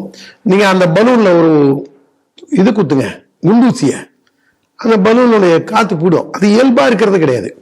ஸ்டாலின்ங்கிறவரு என்னை பொறுத்த வரைக்கும் அவர் ரிட்டையர் ஆகி கொஞ்சம் ஓய்வு எடுக்கலாம். கருணாநிதியாவது 96, 97 வயசு வரைக்கும் ஆக்டிவா இருந்து வேலை பார்த்தாரு. டாக்டர் புள்ள நோயாளி, வாத்தியார் புள்ள மக்கு, போலீஸ்காரன் புள்ள திருடான், பக்கம் பக்கமாக கருணாநிதி ஞாபக சக்தியோட பேசினாரு. அவருக்கு வந்து மேடையில ஏதாவது என்னது ஜெயகடாவா அப்படின்றாரு. சாகுல் அமீதோ ஏதோ ஒரு பேர் சொன்னதுக்கு அது வந்து என்னது ஜெயகடா வாங்குறாரு. புருஷனை காணும், புருஷனை காணுமா அப்படிங்கிறாரு, என்னென்னமோ சொல்றாரு அவரு. அதனால அவருக்கு வந்து இந்த ஐஎன்எஸ் விக்ராந்த் அப்படின்னு சொன்னீங்கன்னா, விக்ராந்த்னு இந்த விஜயோட கசன் பிரதர் நடிக்கிறானே அவன் தானே ஐஎன்எஸ் அப்படின்னா அது காங்கிரஸுக்கு சம்பந்தப்பட்டதுங்களா அது அப்படிங்கிற அளவுல தான் அவருடைய ஐக்கியம் இருக்கு. நம்ம அவரை போய் நம்ம எதுவும் சொல்லக்கூடாதுங்க. அவருடைய ஐக்கியம் அப்படிதான் இருக்கும்போது நாம அவர்கிட்ட வந்து அவர் வந்து விஞ்ஞான குறியீடுகளை எழுதணும், அண்ணாமலை மாதிரி பிரஸ் மீட்ல வந்து எக்ஸ்டம்போவா எந்த விஷயமா இருந்தாலும் பேசணும். நம்ம அவர்கிட்ட போய் இதெல்லாம் எதிர்பார்க்கலாமா? காலமாட்ட போய் நீங்க 1 லிட்டர் பால் வேணும் அப்படின்னு நீங்க கேட்கறதும், ஸ்டாலின் இதெல்லாம் எக்ஸ்டம்போவா பேசணுங்கிறது ஒண்ணுங்க. அதனால அவருக்கு அது தெரியல. இது வந்து பொலிட்டிக்கலா இந்த விஷயம். இப்ப ஜெயலலிதா நீங்க சொன்னதுனால நான் அதுக்குள்ள வந்தேன். அதிகாரிகள் மட்டத்தில் பாத்தீங்கன்னு வச்சுங்க, தமிழ்நாடு அரசோட ஹோம் செக்ரட்டரியும் சீஃப் செக்ரட்டரியும் போய் இவங்க ராணுவத்தினர் போய் பாக்குறாங்க. இல்லைங்க நாங்க இதுக்கு பிளான் போட்டோம், நாங்க இது கட்ட போறோம். என்னதே பிளான் போட்டீங்களா? யாரை போட்டு கேட்டீங்க? யாரை பார்த்துட்டு கேட்டீங்க? நாங்க அந்த நிலத்தை நாங்களே திருப்பி எடுத்துக்கிட்டோம். தமிழ்நாடு அரசுக்கு சொந்தமானதுதான். ஆனா தமிழ்நாடு மற்றும் பாரத நாட்டின் பாதுகாப்பை கருதி நீங்க என்ன பண்ணோம், இந்த இடத்த உங்களுக்கு கொடுத்துருந்தோம், இந்த இடத்த நாங்க திருப்பி எடுத்துக்கலாங்கிற ஐடியால இருக்கோம், நீங்க பயன்படுத்த போறீங்களா என்ன? இது உங்களுடைய கடமை இல்லையா? இது வந்து சட்டம்லாம் கூட இருக்கிறதுக்கு இருக்கா இல்லையான்னு தெரியாது. சட்டத்தெல்லாம் விடுங்க, நீங்க ஒரு சராசரி இந்திய குடிமகனா உங்களுடைய கடமையா இல்லையா? இதை கேட்க வேண்டியது உங்க கடமையா இல்லையா? 2வது, அந்த இடத்துல கடல் வந்து 60 மீட்டர் உள்வாங்கிடுச்சு. கடல் கொண்டிருக்கு அந்த இடத்துல. அந்த இதுக்கு முன்னாடி இருந்த இடத்த கடல் விழுங்கி விட்டது. இப்ப அந்நிய சக்திகள், வெளிநாட்டு சக்திகள் கடல் மூலமா வராம தடுக்கிறதுக்கு நம்மளுக்கு ஒரு ப்ரொடெக்டிவ் பிளேஸ் தேவை. உள்துறை அமைச்சகம் என்ன சொல்லுது, 50 மீட்டர் பார்டர் ஸ்டேட்ல 50 மீட்டரை, இந்த பார்டரை ஒட்டி இருக்கக்கூடிய 50 மீட்டரை மத்திய அரசு கண்ட்ரோல்ல, டிஃபென்ஸ் கண்ட்ரோல்ல கொடுத்துருங்குது. அப்படி வரும்போது நீங்க இதெல்லாம் கொடுக்கணுமா இல்லையா? ஆனா இவங்களுக்கு என்ன ஒரு நோக்கமா இருக்கும்னு நினைக்கிறேன்னா, அந்த திராவிட சுடுகாடா அதை பயன்படுத்துறதுக்கான ஒரு யோஜனை இருக்காங்களோ என்னமோ. அப்படின்னா யாரு அடுத்தது மண்டையை போடுவாங்க அப்படின்னா பாக்குறவங்க யோசிக்கலாம். அது எனக்கு தெரியாது. அது இறைவன் கையிலையும் யமதர்மராஜன் கையிலையும் சித்திரகுப்தன் கையிலையும் இருக்கு. நாம இப்படி பதில் சொல்ல முடியாது. தெரியாத விஷயத்த நம்ம பேசக்கூடாது கூடாது. அப்படி இருக்கும்போது அந்த திராவிட சுடுகாட்டுக்கான இடமா பாக்குறாங்களா இல்லை இவங்களுக்கு தேசபக்தியே, தேசத்தின் பாதுகாப்பு பத்தியே இவங்களுக்கு கவலை இல்லையான்னு பல்வேறு கேள்விகள் நம்ம மத்தியில எழுது. இதுக்கு தமிழக அரசு என்ன சொல்லுதுன்னு பார்ப்போம். இன்றைய நிறைவு செய்தியாக, பாராளுமன்றத்துல எதிர்கட்சி தலைவராக இருக்கக்கூடிய ராகுல் காந்தி பல்வேறு குற்றச்சாட்டுகளை முன்வைத்து பாராளுமன்றம் ஸ்தம்பிக்கும் அளவுக்கு அநாகரிகமான செயல்பாடுகள்ல தலையிடுறாருன்னு சொல்லிட்டு 8 MP தமிழகத்தை சேர்ந்தவர்களும் அதுல உள்ளடங்க 8 MP வந்து சஸ்பெண்ட் பண்ணியிருக்காங்க. ராகுல் காந்தி வந்து பாராளுமன்ற வாயிலேயே தனது ஆதரவாளர்களுடன் போராட்டம் செய்யக்கூடிய காட்சிகள் எல்லாமே வைரல் ஆயிட்டு இருக்குன்னு செய்தி எப்படி பாக்குறீங்க? நீங்க 8 எம்பியில இருந்தது மதுரையை சேர்ந்த அந்த ஆள் பொதுமக்களால் தேர்ந்தெடுக்கப்பட்ட மதுரை எம்பி சு வெங்கடேசன். நான் மட்டும் என்னங்க சொன்னேன்? இல்ல நான் உங்களுக்கு சொல்றேன், ஒரு மக்களால் தேர்ந்தெடுக்கப்பட்ட எம்பின்னு சொல்ல வரேன். நான் மட்டும் இல்லை, நான் சொன்னேன் அந்த ஆளோட அந்த இனிஷியல் அந்த வெங்கடேசன் தான். அந்த பையனையும் சஸ்பெண்ட் பண்ணிருக்காங்கன்னு நினைக்கிறாங்க. அந்த பையனை சஸ்பெண்ட் ஆயிருக்கானா? ஏன்னா அவன் வக்கரத்தின் மறு உருவான். அவன் எழுத்தாளராக இருக்கும்போது தன்னை தமிழன் அப்படின்னு அறிவிச்சுக்கிட்டான். அதை வச்சு இந்த தமிழ்நாட்டுக்குள்ள ஒரு புகழ் தெரிவிட்டான். எம்பி ஆனவன திராவிட போர்வைக்குள்ள போய் பூந்துக்கிட்ட ஒரு பச்சோந்தி பையன். அவன் வந்து அந்த வெங்கடேசன் அந்த பையன் வந்து ஒரு பச்சோந்தி பையன். அதனால அவனும் இருந்தே தீரணும். ஏன்னா எங்கெல்லாம் கேடுகட்ட நிகழ்வுகள் இருக்கோ, எங்கெல்லாம் வந்து ஒரு சட்டத்துக்கு புறம்பான நிகழ்வு இருக்கோ, எங்கெல்லாம் இந்த தேசத்தை டிகிரேட் பண்ணக்கூடிய நிகழ்வுகள் இருக்கோ, அங்கெல்லாம் அந்த பையன் இருப்பான். இந்த மதுரை எம்பி இருப்பான். அவனுடைய நேச்சரே எப்படி அந்த மாதிரி அவன் வந்து ஒரு இந்த கேரக்டர், அவன் கண்டாங்கிரஸ் கேரக்டர் அந்த பையன். அது வந்து ராகுல் காந்தியோட சேர்ந்திருக்கிறது பேசாம அவனும் காங்கிரஸ்ல போய் சேர்ந்துடலாம், இல்ல போய் ஸ்டாலின் போய் சேர்ந்துடலாம். ஏன்னா ராகுல் காந்திக்கு இந்த நாட்டை விட அந்த நாற்காலியில உட்காரணுங்கிறதான் அவருக்கு ஒரு வெறி. 2024 முன்னாடி நானும் அவரை பப்புன்னு சொல்லிட்டு இருந்தேன். அந்த பப்புங்கிற பேர் அவருக்கு வச்சதே பிஜேபி கிடையாது. கேரளாவின் முன்னாள் முதல்வராக இருந்த அச்சுதானந்தன் தான் ராகுல் காந்திக்கு அந்த பேரை வச்சதே பப்பு அப்படின்னு. அவரே வந்து சோனியா காந்தியை பத்தி ஈஸ்திரி வதனத்தோட உண்டுன்னு அது வேற ஒரு வார்த்தையை அச்சுதானந்தன் போற போக்கில் கமெண்ட் அடிச்சு காங்கிரஸ்காரெல்லாம் வெறுப்பேத்தினாரு. சம குஷியா இருக்கும் அந்த இன்டர்வியூ எல்லாம் பாத்தீங்கன்னு வச்சுங்க. அச்சுதானந்தன் வேற லெவல்ல இருக்கும். இப்படி வந்து ராகுலையும் சோனியாவையும் நாள் இப்படி கிண்டல் அடிக்கிறானேங்கிற லெவல்ல இருக்கும். அதனால அந்த பப்பு அப்படின்னு நாம எல்லாம் நினைக்கிறோம். ஆனா அந்த ஆள் வந்து நாற்காலி காந்தி, ராகுல் காந்தி இல்லை. அப்படி ஒரு பதவி வெறி. ஏன்னா அந்த ஆளுக்கு செக்யூரிட்டி வந்து ஃபாரின் போனா கூட செக்யூரிட்டி இருக்கணுங்கிறதா. ஆனா அந்த ஆள் திடீர்னு சொல்லாம போறான். எங்க போறான் சொல்லுங்களேன்? அந்த ஆள் போன ஏதாவது 2 நாடு சொல்லுங்களேன். தெரியல, எனக்கு தெரியல. ஒரு பட்டாயா போனாங்க. பட்டாயால போய் காந்தி பஜன்கா போனோம் அந்த ஆள்.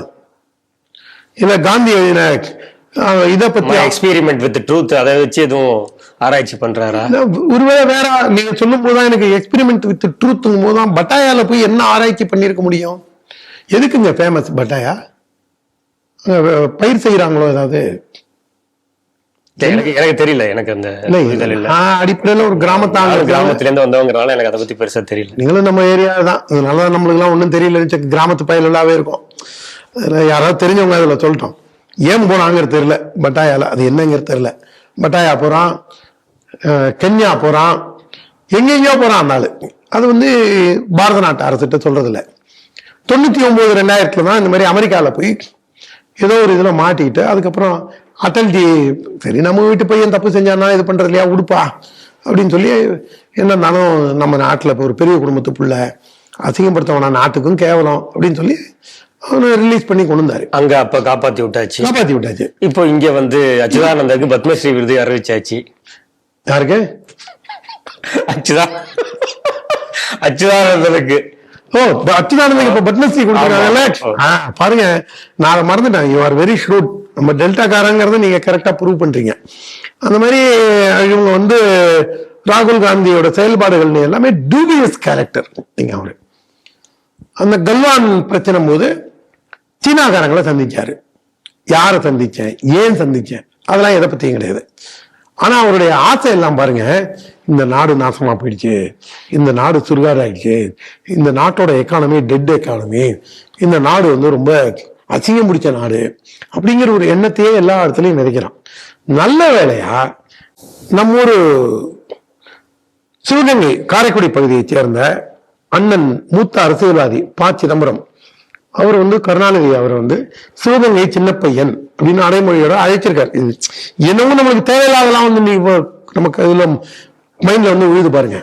அந்த சிதம்பரத்தை போய் கேட்கிறாங்க, நான்ப்பா ராகுல் காந்தி டெட் எக்கானமின்னு சொல்றாரு, நீ நிதியமைச்சரா இருந்தவன், உன்னை வந்து ஒரு பொருளாதார புலிங்கிறாங்க.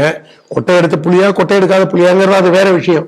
அவரை போய் கேட்கும் போது அவர் என்ன சொல்றாரு, அப்படியா ராகுல் காந்தி சொல்லியிருக்காரு, நான் அதை படிக்கலையே, இதை விட ராகுல் காந்திங்க வேற ஏதாவது இருக்க முடியுமா?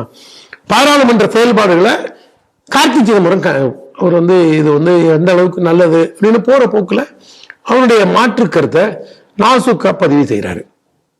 வெளிவராத புஸ்தகத்துல இருந்து இவங்க வந்து இதெல்லாம் பத்தி அதுல என்ன இருக்கு, இதுல என்ன இருக்கு அப்படின்னு சொல்லி இவருடைய இதெல்லாம் முழுக்க இந்த மாதிரி போயிட்டு இருக்கு. இதை தாண்டி பஞ்சாப்ல பியான் சிங் அப்படின்னு ஒருத்தர் டெரரிஸ்ட்லாம் கொண்டாங்க. இந்த பியான் சிங் பையன் இப்போ வந்து MOS இருக்கான் Modiji கேபினெட்ல.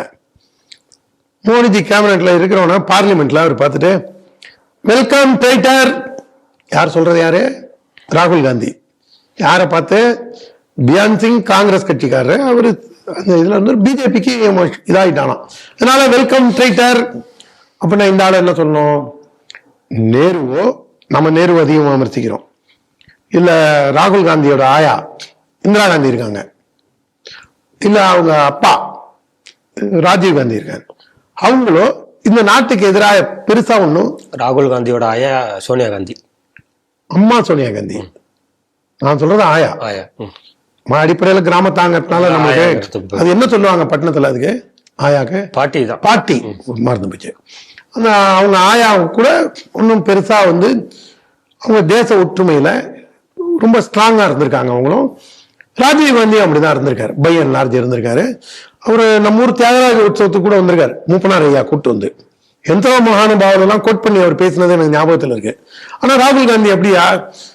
Pakistan is the best nation, Pakistan economy is the developed economy, ஆப்கானிஸ்தானே வளர்ந்துருக்கு, சைனா சூப்பர் பவர், இந்தியா பிச்சைக்கார பயில ஊருங்க, பாம்பாட்டி ஊருங்க, பரதேசி ஊருங்க, யாருமே சோத்துக்கே விதியத்தை எல்லாருமே பிச்சைக்கார பயிலா இருக்காங்க, உண்டை கட்டி வாங்க திங்கிற பயிலா இருக்காங்க, நசுங்கி போனா அலுமினிய தட்டை வச்சுட்டு பிச்சை எடுக்கிற நாடா இருக்குங்க. இந்த ரேஞ்சில் தான் அவருடைய சிந்தனைகளே இருக்கு. அவருக்கு எப்படி ஒரு ப்ரைட் இருக்கும்? அதுக்கு காரணம் வந்து நம்ம ராகுல் காந்தியை கோபிக்க கூடாது. போன கேள்வியில எப்படி நம்ம ஸ்டாலின் வந்து அவர் என்ன வச்சுக்கிட்டா வஞ்சனம் பண்றாரு, அவருக்கு இருக்கிறதா அவ்வளவுதான் அப்படின்னுமோ அதே மாதிரி இவர் என்ன வச்சுக்கிட்டா வஞ்சனம் பண்றாரு. இவருடைய பிறப்பு அப்படிதான். பிறப்ப நீ பேசலாமா? பேசுவேன். நீ இந்திய வித்தா இருந்திருந்தேன்னா இந்த நாட்டு பக்கம் நின்று பேசுவேன். நீயோ இத்தாலி, உன்னுடைய பூர்வீகம். நீ என்னைக்காவது உன் தம்பி இவனை போய் பார்த்து பேசுறியா? சஞ்சய் காந்தி பையனை கூப்பிட்டு. உங்க சித்தி, உங்க அம்மாவாலும் உங்க ஆயானாலே விரட்டி அடிக்கப்பட்டவங்க மேனகா காந்தி, வீட்டுல விட்டு விரட்டி அடிக்கப்பட்டவங்க, தீபாவளி நாள்ல விரட்டி அடிக்கப்பட்டவங்க. சஞ்சய் காந்தி இறந்து போனதுக்கு அப்புறம் சின்ன பையனை வச்சுக்கிட்டு நிர்கதியா வெளில வந்தாங்க. அவங்களுக்கு வந்து அடையாளம் காமிச்சு கொடுத்தது வாஜ்பாய், மோடியும் RSSம் பிஜேபியும். வீட்டுக்குள்ளேயே உன்னால அன்பா இருக்க முடியல, வீட்டுக்குள்ளேயே நீ வந்து பாகுபாடு பாக்குற. ஆனா இங்க இருந்து பிளைட் பிடிச்சு போய் உன்னோட இத்தாலி ஆயாவை பார்க்க போற, உன் மாமனை பார்க்க போற. அது உன்னுடைய தனிப்பட்ட விஷயம் கூட வச்சுங்க. வருண் காந்தியோ சோனியா இவங்களோ மேனகா காந்தியோ தனிப்பட்ட விஷயம்னு வச்சா கூட நீ வந்து இந்த நாட்டோட பிரைடா நீ என்னைக்கு நீ யோசிச்சிருக்க? அவர் மோடி வராரு, கங்கை கொண்ட சோழபுரத்துல போய் சாமி கும்பிடுறாரு. மோடி வராரு, தமிழின் பெருமையை ராஜேந்திர சோழன், ராஜராஜ சோழன், பாண்டிய மன்னன் எல்லாத்தையும் பத்தி, தமிழர்களுடைய சிற்பக்கலை, தமிழருடைய கட்டிடக்கலை, தமிழுடைய ஞானம், இதெல்லாம் உலகம் முழுக்க போய் பேசுறாரு. நீ என்ன பண்ற? நாங்க அடிப்படையிலே பிச்சைக்கார நாடு சார், நாங்க அடுத்தவன வண்டி வாங்குறோம் சார், நாங்க வந்து ஒரு கேடு கட்டவங்க சார், நாங்க ரொம்ப அசிங்கமானவங்க சார், இப்படித்தானே அவங்களுடைய பேச்சே இருக்கு. ஒரு பிரைடே இல்லையே. நீ ஒரு எதிர்கட்சி தலைவர், அப்ப நீ என்ன பண்ணணும்? நீ அந்த சீட்டுக்கு ஆசைப்படுறங்க போது உன் தகுதியை நீ வளர்த்துக்கணும். நீ அந்த தகுதியே வளர்த்துக்காம நீ போற போக்குல மோடி அப்படி பண்ணிட்டார், அங்க வந்து சீனாக்காரன் உள்ள வந்து பில்டிங் கட்டிட்டான், சீனாக்காரன் பில்டிங் கட்டியிருக்கான் உண்மை. எப்ப? உங்க கொள்ளு தாத்தான் இருக்கும்போது போர் தொடுதான் பாரு 65ல, அப்ப பிடித்த இடத்துல சைனாக்காரன் வீடு கட்டிட்டான், நிலத்தை இது பண்ணிட்டான்.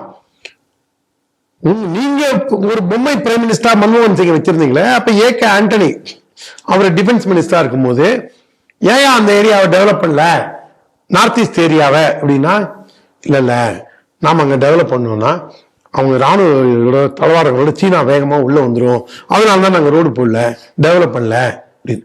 இப்ப மோடி என்ன பண்ணாருங்க? அந்த இடத்துல மோடி வந்து நல்ல ரோடு போட்டு ராணுவத்தை கொண்டு போய் அங்க நிறுத்தி அந்த பகுதியில 1 இன்ச் நிலத்தை கூட யாரும் பிடிக்க முடியாத அளவுல கொண்டு போய் விட்டா நீ என்ன சொல்ற? இல்ல சீனாக்காரன் எல்லாத்தையும் பிடிச்சிட்டான், உனக்கு பட்ஜெட்டே இவன் தான், ட்ரம்ப் தான் தாக்கல் பண்ண போறான். எவ்வளவு ஒரு வன்மம், அசிங்கம் இல்லைங்க. நான் இந்த வீட்டுல தாங்க பிறந்தேன், இவர் நான் இவர் அப்பான்னு தாங்க கூடுவேன். ஆனா இவரு எப்ப அப்பா இல்லைங்க, இந்த பக்கத்து வீட்டுக்காரர் பாருங்க, அவரா இல்ல எழுத்து வீட்டுக்காரரா, இது சீட்டு குலுக்கி போட்டு தாங்க நான் தேர்ந்தெடுக்கணும் அப்படிங்கிற லெவல்ல தானே இவருடைய பிஹேவியர் இருக்கு. நான் சொல்றது ரொம்ப ஓவரா கிண்டல் பண்றேன்னு நினைக்கலாம் யாராவது, நினைச்சுக்கங்க. இந்த நாட்டோட பெருமையை பத்தி, இந்த நாட்டோட, உனக்கு மோடி பிடிக்காம இருக்கலாம், பிஜேபி பிடிக்காம இருக்கலாம், RSS நீ வெறுக்கலாம், ஆனா நீ நாட்டை எப்படிடா வெறுக்க முடியும்? இந்த நாடுதான் தான் உனக்கு அடையாளம். வெளிநாட்டுக்கு போகும்போது இந்த பாரத நாட்டின் எதிர்கட்சி தலைவர் வராதுனால உன்னை வரவேற்கிறான். அப்படி இருக்கும்போது இந்த நாட்டை பத்தியே நீ கேவலமா பேசுவ. வராத புத்தகத்துல இல்ல இதுல நம்ம விவாதிக்கிறோம். குழந்தையே பிறக்கல, அது ஆணா பெண்ணா, அவனுக்கு யாரோட கல்யாணம் பண்றது? அந்த பிறக்காத குழந்தைக்கு, பிறக்க போற குழந்தைக்கு பிள்ளை சந்தான கோபாலகிருஷ்ணன் பேர் வைக்கணுமா, இல்ல சந்தான லட்சுமின்னு வைக்கணுமா? பித்துக்குளித்தனமா இல்ல?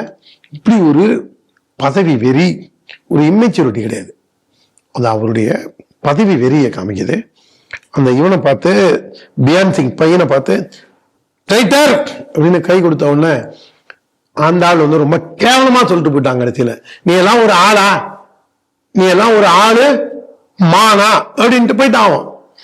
அந்த லட்சணத்துல உன்னுடைய பிஹேவியர் வித்தின் த பார்லிமெண்ட் சம்பந்தமே இல்லாம எல்லா விதமான ஒரு கோமாளித்தனத்தை வச்சுக்கிட்டு வன்மத்தை, அது கோமாளித்தனம் இல்லை அவர்கிட்ட, அந்த வன்மத்தை கோமாளித்தனம் மாதிரி ப்ரொஜெக்ட் பண்ண பாக்குறாரு.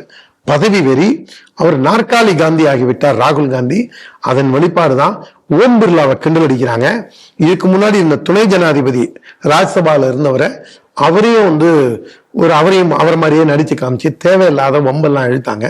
அதனால இந்த 8 பேரை தகுதி நீக்கம் செய்யறதோட, தகுதி நீக்கமே கூட செய்யலான்ற, நீங்க ஒரு லெவல்ல இல்லைங்க, இது ஜனநாயக நாடு, நாம கொஞ்சம் யோசிச்சுதாங்க செயல் பண்ணோம், கரெக்ட். ஆனா எல்லாத்துக்கும் ஒரு பொறுமைக்கும் ஒரு லிமிட் இருக்கு. போடா, அப்படிதான் நான் பண்ணுவோம், போடா, தமிழ்நாடு சட்டசபை மாதிரி பண்ணணும், அப்பதான் இவங்களுக்கு எல்லாம் புத்தி வரும். அதனால இவங்களை சஸ்பெண்ட் செய்யப்பட்டது வரவேற்கத்தக்கது.